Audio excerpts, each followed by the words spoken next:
Almost took its head off. They look kind of similar now that they're dry. Okay. Okay. When are you going to be applying more numbing cream? Like later on, right? With enough pressure, like with your first. Wow. Hello YouTube watchers, Lulu is back. Welcome to my space. I've been real busy exploring different corners of Florida as well as a bunch of other stuff which I'll be sharing with you today and in the months ahead.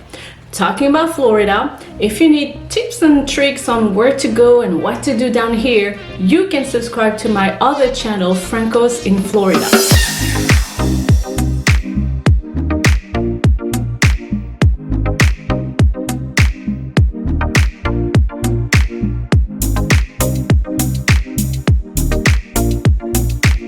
Boy, did I time this well. What am I talking about? Microblading. I microbladed my eyebrows exactly 30 days before my beach wedding. And that's exactly how much time they say you need to get those eyebrows completely healed. However, little did I know how much patience and aftercare this whole thing calls for.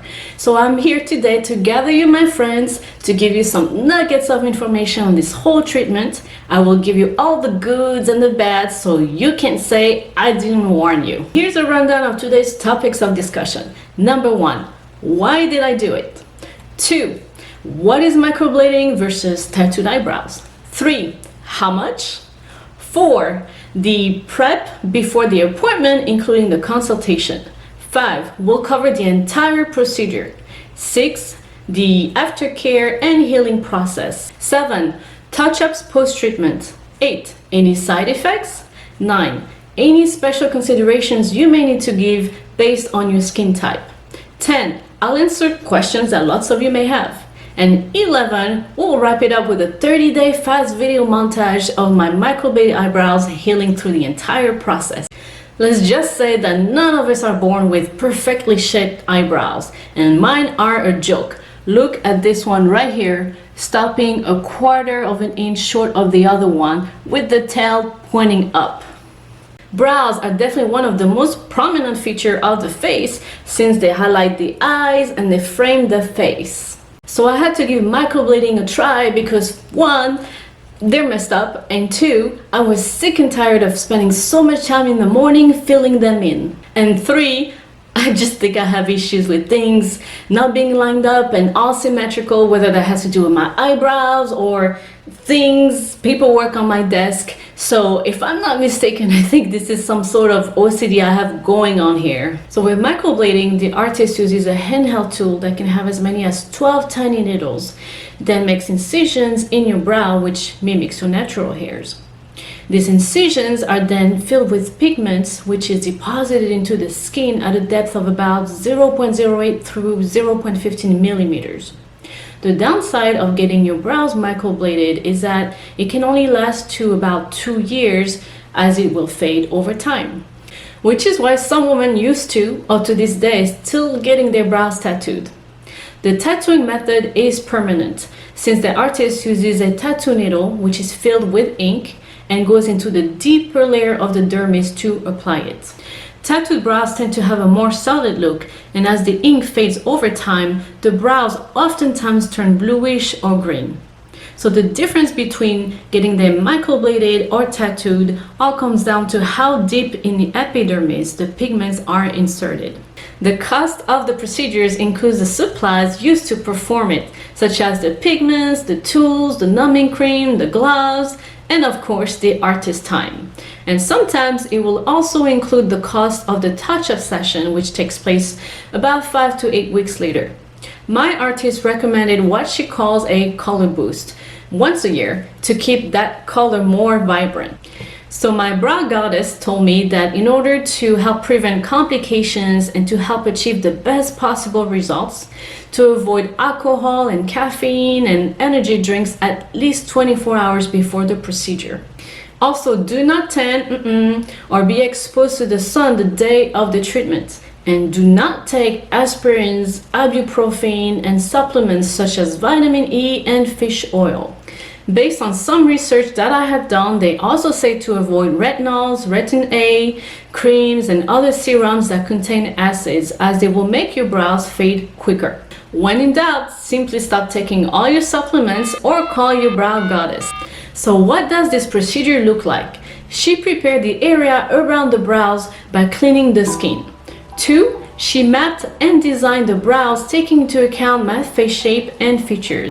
3. She poked my eyebrows a little bit so that the numbing cream could stick better into the skin. She thinks this is the worst part of the whole procedure, and I freaking agree. Alright, you ready? Okay. Basically, gonna poke throughout your brow. I'm sorry. Oh gosh. I know. Oh my god. Alright, you ready? One more time. Okay. Here, actually, I've got the other. Stress reliever. Okay, breathe. Almost done.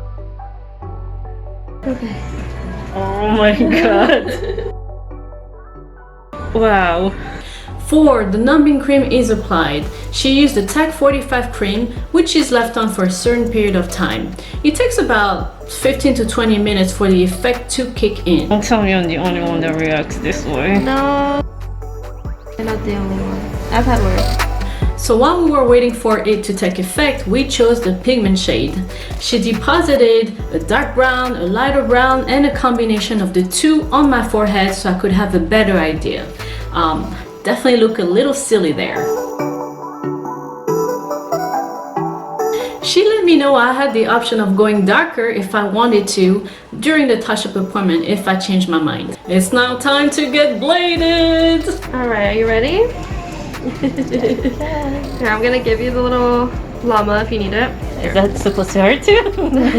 I mean, you won't feel it as bad as the first one. Okay. The sound is a little cringy, which is why I give you that. Okay. It sounds kind of like a scraping noise. Okay. And for some people, it's like super, gives them the chills, like cringy. Okay. Like nails on a chalkboard. Okay. Now that should be okay. She made fine strokes through the skin and deposited the pigment. How was that? Not too bad, okay? It's okay. You're like, I don't know. Did I do this? Oh, yeah, probably. It's okay. Not like a million of them. Almost took its head off. It's okay.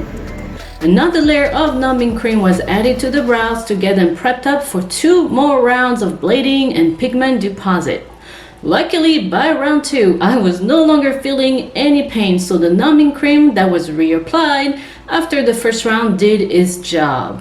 Ladies and gentlemen, we now have the big reveal. Drum roll!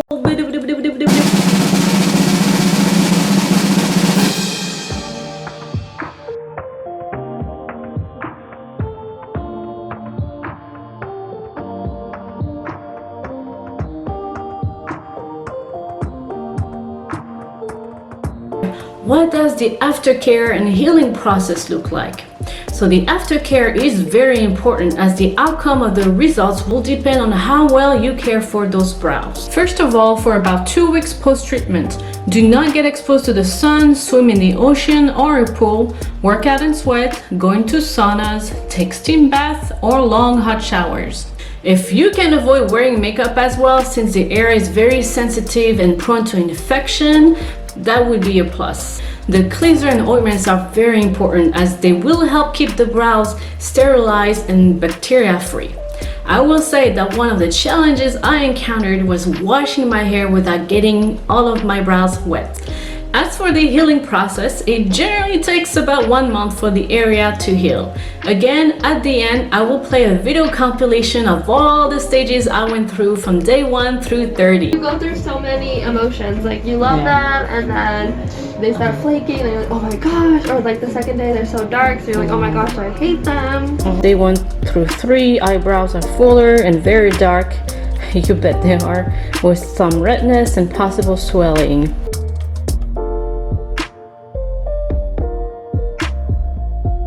Next stage, 3 to 5, your very dark eyebrows will start to flake. Oh boy, they will likely itch. Do not itch them.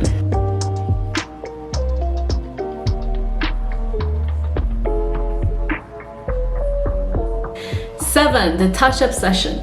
So the initial microblading appointment lays that good foundation, but the final touch-up is when the whole process is completed, and that usually takes place about 5 to 8 weeks after the initial microblading session. Its purpose is to fill in any gaps you may have or fix anything you may not like or want to change. You get to fix all these imperfections on your eyebrows if, for example, some of your skin didn't take in those pigments really well or some of it fell off with the scabs. Your brow goddess will probably charge you separately for this touch-up session, but its cost is usually included in the microblading total price. Here are the potential side effects that you might encounter. 1. Too dark eyebrows. 2. Irritation. 3. Infection. So this is why it's really important that you follow the aftercare to a T. 4. Allergy to the pigment or the numbing cream. You can ask your artist for a patch test before your first session if you're hesitant. 5. Itchiness. 6. Scabbing. And 7. Quick fading of the pigment if your skin's real oily. Special considerations to give based on your skin type. Microblading works best on individuals who have dry skin with tiny little pores, or have a combination of dry and oily skin, or normal to oily skin but with medium pores. I happen to have that combination skin type. If you have thick oily skin with large pores, your microbladed brows will fade faster, meaning if microblading is supposed to last you 2 to 3 years at most, it will last you about 1 year less. If you have super thin, hypersensitive skin, it might be harder for you to heal and your pigment will appear more ashy, blurred and patchy. This might mean that you need touch-up appointments more often. If you have oily to very oily skin and want your color to last longer, then the permanent powder brow, which is also called the ombre brow or shaded brow, or maybe the eyebrow tattoo, will be a better option. 10 questions lots of you may have.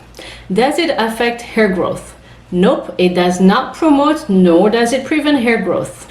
2, can it be removed if I don't like it? So this procedure is semi-permanent, right? Meaning they will fade in time. But if you want to speed up that process, things like retinol, vitamin C, and also some exfoliation will help with that. You can also wash your face right after the treatment and pretty much do everything you're not supposed to do in the aftercare stage. And there's also professional removal through laser, microneedling, or saline removal. What I would say, guys, is give it some time. You might not like them at first, but I promise you, you will get used to your new look and might even fall in love with your new brows. 3. What happens if I work out after microblading? Well, that salt in your sweat will help fade that pigment very quickly, giving you poor results. 4. Can you still get your eyebrows waxed and threaded? Many microblading places recommend that you get your brows trimmed and maintained. They recommend getting them threaded and tweezed, but they really recommend that you don't get them waxed as it can remove layers of skin. So I will let you guys form your own opinion. I'm only here to share with you my experiences. If some of you do decide to move forward with it, I'm going to post a couple links below. One will be for the visors if your artist doesn't provide you any, and also a link to the stress ball, because as some of you may have seen, you might need one. And cut his head off as well, like I did with that llama. Poor little llama. And for those of you who decide against it, I've also got a couple links for you of some eyebrow pencils that worked out well for me and others before we got our brows microbladed. Okay guys, I hope that you had a blast watching this video. I hope that you got the nuggets of information you were looking for about microblading. And don't forget to hit the like button and subscribe for more videos. And just remember, I have another YouTube channel called Franco's in Florida for tips and tricks on where to go and what to do when you're down here. And that's a wrap. But here, as promised, ladies and gentlemen, I present you the 30-day compilation of my brows getting a makeover. Hope you enjoy it, and don't forget to stick around for those famous bloopers. Bye!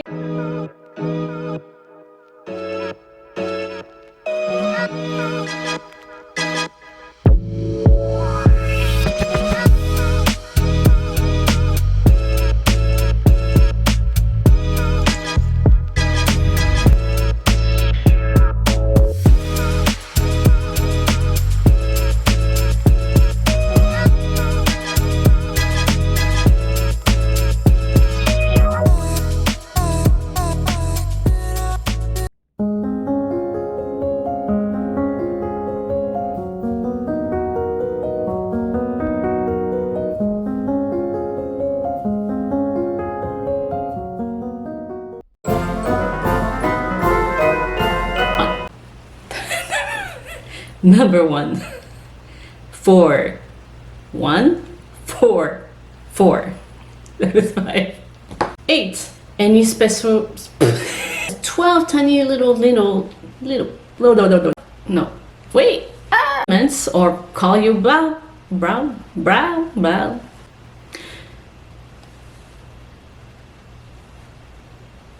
Trashy. Atchy, patchy, trashy. So the sun turned just a tiny bit, and now I'm like looking like Oompa Loompa. Oompa Loompa, mon petit tout. I don't know the lyrics. Oh my god, doesn't he wear overalls in the movie too? Chocolate Factory, right? I gotta look this up. What? Okay. Waxing or